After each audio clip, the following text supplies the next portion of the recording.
સમાચારોમાં આગળ વાત કરીએ તો વધુ એક સમાચાર વડોદરાથી સામે આવી રહ્યા છે। વડોદરા ખાતેથી આ સમાચાર મળી રહ્યા છે। ફાયર વિભાગમાં વિવાદે જોર પકડ્યું છે। વડોદરાથી આ સમાચાર તત્કાલીન ફાયર અધિકારીના વિદેશ પ્રવાસને લઈ વિવાદ સર્જાયો। સસ્પેન્ડ ફાયર અધિકારી પાર્થ બ્રહ્મભટ્ટ ફરી વિવાદમાં આવ્યા। ત્યારે પાર્થ બ્રહ્મભટ્ટના વિદેશ મંજૂરી પર વિવાદ થયો હતો। જ્યારે આરટીઆઈ એક્ટિવિસ્ટે મંજૂરીને લઈ ગંભીર ખુલાસા કર્યા। સમગ્ર મામલે હવે ખુલાસા કરવામાં આવી રહ્યા છે।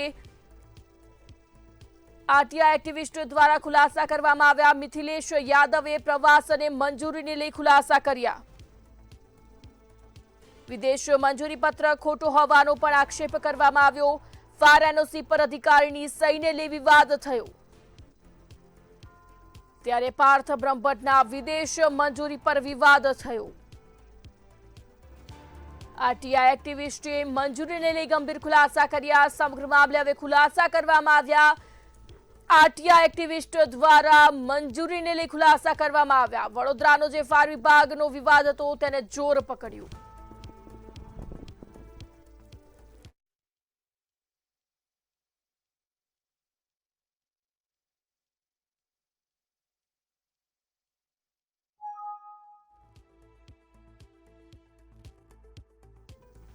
વડોદરાથી આ સમગ્ર સમાચાર સામે આવી રહ્યા છે। જ્યાં ફાયર સેફટીના જે સમગ્ર વિવાદ હતો તેને જોર પકડ્યું છે। ત્યારે આરટીઆઈ એક્ટિવિસ્ટ દ્વારા હવે ખુલાસા કરવામાં આવ્યા। સમગ્ર મામલે ખુલાસા થયા છે। આરટીઆઈ એક્ટિવિસ્ટે મંજૂરીને લઈ હવે ખુલાસા કર્યા છે। ફાયર સેફટીનો જે વિવાદ હતો તેને જોર પકડ્યું હતું। સમગ્ર મામલે હવે તેને લઈ ખુલાસા કરવામાં આવ્યા। વડોદરા શહેરનું ફાયર બ્રિગેડ વર્ષોથી ભ્રષ્ટ અધિકારીઓથી જ બદબદતું રહ્યું। અગાઉ ટાપરિયા હોય, પાર્થ બ્રહ્મભટ્ટ હોય, નિકુંજ આઝાદ હોય અને પછી ફાયરના કૌભાંડમાં અરુણ મહેશ બાપુએ જે આવીને તરત જ વિકેટો પાડી છે, આપ સૌ જાણો જ છો। પણ 2024 માર્ચ મહિનામાં પાર્થ બ્રહ્મભટ્ટ ફિનલેન્ડની યાત્રાએ જાય છે। હાઇડ્રોલિક 81 મીટરનું પ્લેટફોર્મ વડોદરા શહેરની જનતા માટે ખરીદવામાં આવ્યું હતું। આ ફિનલેન્ડ જવાનું મુખ્ય કારણ એવું કે ભાઈ એને ઓપરેશન ને મેન્ટેનન્સ શીખવા માટે પોતે ફિનલેન્ડ જાય છે। પણ 3 તારીખ માર્ચ મહિનામાં 3 તારીખે આ વડોદરા શહેરમાં આ મશીન આવી ચૂક્યું હતું। તો 17 દિવસ પછી એની ટ્રેનિંગ માટે જાય છે। 20 માર્ચે પાર્થ બ્રહ્મભટ્ટ ફિનલેન્ડ જાય છે। કમિશનિંગ લેટરમાં એવું લખે છે કે ટ્રેનિંગ 18 થી 22 માર્ચે વડોદરામાં પતી ગઈ છે। વિદેશમાં હોવા છતાં બી અહીં ટ્રેનિંગ પતી ગઈ છે અને લેટર લઈને દિલીપ કુમાર રાણાનો લેટર લઈને વિઝા મેળવે છે અને એના ઓપરેશન અને મેન્ટેનન્સ માટે જાય છે। જઈને પાછા આવે છે 20 માર્ચથી 6 એપ્રિલમાં પરત આવે છે। બેઉ બાજુ કૌભાંડ અને એમના ગેરહાજર રહેવામાં એમના મળતિયાઓ અહીંયા ગાડી 15 દિવસમાં એમની સહીથી 23 એનઓસી ઇસ્યુ કરે છે। એ 23 એનઓસી જો પાર્થ બ્રહ્મભટ્ટ વિદેશમાં હોય તો અહીંયા કઈ રીતે ઇસ્યુ થાય? સ્થળ તપાસમાં પણ એમની સહી બતાવે છે। એટલે આ બધું જ એક મોટો ભ્રષ્ટાચાર। આ થઈ ગયા પછી પણ 6 તારીખ ચોથા મહિનામાં આ મહાશય પાછા આવે છે। પછી 15/6 ફરીથી દિલીપ રાણાના લેટરથી ફરી ફિનલેન્ડ જવાનો એમાં વિઝા લેટર ફરી મૂકે છે। કોઈ આઈએએસ અધિકારી 2 મહિનાની અંદર ફરીથી કોઈ આટલા ચીફ ફાયર ઓફિસરને એક જ બાબત ટ્રેનિંગ આપવા ફરીથી મોકલે ખરો? જે બાબતે તમે માર્ચ એપ્રિલમાં જઈને આવો છો તો ફરી 15/6 આ પ્રકારનો લેટર બનાવીને 27/9ની પોતે એક ફિનલેન્ડની પાછી એપોઇન્ટમેન્ટ લે છે વિઝા માટેની। પણ 30/9એ ફરીથી આ વડોદરા શહેરમાં જે બનાવ બન્યો અને ફાયર ઓફિસરને સસ્પેન્ડ કરવામાં આવ્યા એ જ ફરીથી એ કદાચ નથી ગઈ શક્યા। પણ વિઝાનો પ્રોસેસ એમણે 2 વાર કર્યો અને 1 વાર જઈને આવ્યા અને બીજી વાર જવાની ફિરાકમાં હતા ખોટા લેટરથી। એ આખા લેટર બતાવે છે અને અમે કમિશનર શ્રીનું ધ્યાન દોર્યું છે કે આની અંદર કોઈ પણ ભોગે પોલીસ ફરિયાદ નોંધવાની છે।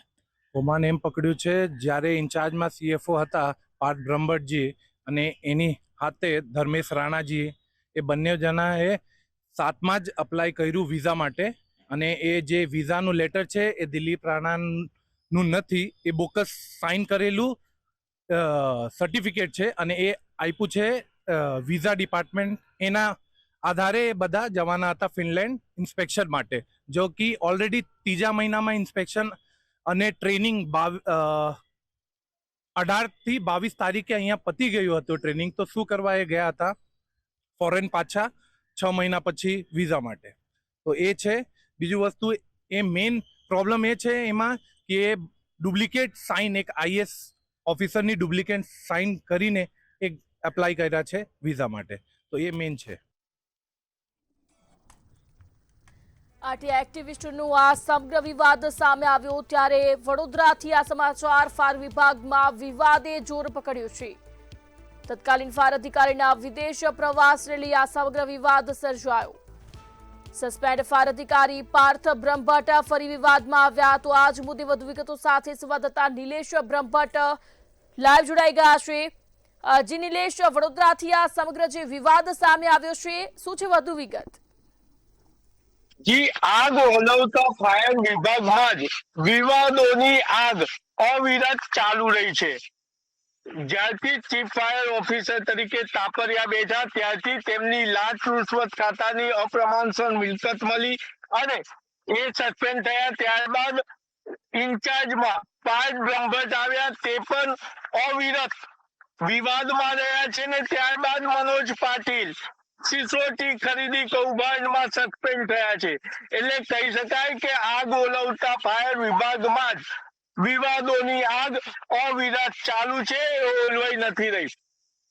આ વખતે વિવાદ suspended fire officer Parth Brahmbhatt નો વિદેશ પ્રવાસ વિવાદમાં આવ્યો છે.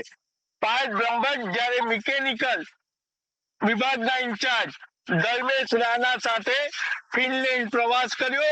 આ વિવાદ થયો છે. સુરત થી વડોદરા આવીને આરટીવી કરનાર મિતેશ યાદવે ખુલાસો કર્યો છે કે પાર્થ બ્રહ્મભટ્ટને જે મંજૂરી મળી છે એ લેટર ખોટો છે અને વડોદરા મહાનગરપાલિકાના વોર્ડ નંબર 15 ના કોર્પોરેટર આશીષ જોશીએ આક્ષેપ કર્યો છે કે જો પાર્થ બ્રહ્મભટ્ટ વિદેશ પ્રવાસે હોય તો એ દરમિયાન જે ફાયર એનઓસી કરવામાં આવી છે એ સહી શું ખોટી છે કે તેમના નામે કોઈએ સહી કરી છે. એટલે ફાયર વિભાગમાં અનેક વિવાદો ઉભા થયા છે. ત્યારે વાત છે કે જો 21 મહિનાથી પાર્થ બ્રહ્મભટ્ટ સસ્પેન્ડ છે તો આની સામે એફઆઈઆર કેમ નથી નોંધાતી? ખરેખર તો જે આરટીઆઈ એક્ટિવિસ્ટ ખુલાસા કરી રહ્યા છે, આરટીઆઈ એક્ટિવિસ્ટ પર પણ સવાલ ઉભા થયા છે. એક અધિકારી કહી રહ્યા છે કે કાગડા બધે કાળા છે. સુરત હોય, અમદાવાદ હોય, વડોદરા હોય, રાજકોટ હોય, ભાવનગર હોય, તમામ જગ્યાએ કાગડા કાળા છે ને આવા અનેક મહાનગરપાલિકામાં કૌભાંડ થયા છે. તો મિથિલેશ યાદવે સુરત થી વડોદરા આવીને આરટીઆઈ કેમ કરી? અને સવાલ તો એ પણ ઉભો થયો છે કે જે આઈએસ અધિકારીએ મંજૂરી આપી છે એનો એફએસએલ રિપોર્ટ કેમ કઢાવવામાં નથી આવતા? મિથિલેશ યાદવ કહી રહ્યા છે કે આ લેટર ખોટો છે, પરંતુ એ ખોટો છે એની સાબિતી શું, એવું પણ કેટલાક અધિકારીઓ પૂછી રહ્યા છે. ત્યારે મંતવ્ય ન્યૂઝ આજે આ સમગ્ર અહેવાલ બતાવી રહ્યો છે, સાથે માંગ પણ કરી રહ્યું છે કે સસ્પેન્ડેડ પાર્થ બ્રહ્મભટ્ટ સામે એફઆઈઆર કેમ નથી નોંધાતી? અને પાર્થ બ્રહ્મભટ્ટ સાથે ટેલિફોનિક વાત કરી તો એ કહી રહ્યા છે કે જો મારી સામે આક્ષેપ કરવામાં આવે છે તો એ લોકો ફરિયાદ કેમ નથી નોંધતા? અને જો ફરિયાદ નોંધે તો હું મારી સત્ય હકીકત પોલીસ સમક્ષ રજૂ કરવા તૈયાર છું. ત્યારે વડોદરા મહાનગરપાલિકા તંત્ર પર પણ સવાલ ઉભા થયા રહ્યા છે કે અધિકારી સામે સસ્પેન્ડ કરવામાં આવે, તપાસ મૂકવામાં આવે છે, પરંતુ આ તપાસ પૂરી નથી થતી અને એફઆઈઆર નથી નોંધવામાં આવતી. અત્યારના ચીફ ફાયર ઓફિસરને પણ સસ્પેન્ડ કરી દેવામાં આવ્યા છે અને ફાયર વિભાગના એચઓડી દેવેશ પટેલને પણ સસ્પેન્ડ કરી દેવામાં આવ્યા છે. પરંતુ આ બધા સામે એફઆઈઆર નથી નોંધવામાં આવતી, એટલે કહેવામાં આવી રહ્યું છે કે ક્યાંક ને ક્યાંક આ કૌભાંડો પાછળ સત્તાધારી પક્ષના કોઈ મોટા નેતા છે, એને બચાવવા માટે જ અધિકારીને સસ્પેન્ડ કરી દેવામાં આવે છે, પરંતુ તેની સામે એફઆઈઆર નોંધવામાં નથી આવતી. જી જી, આપનો આભાર.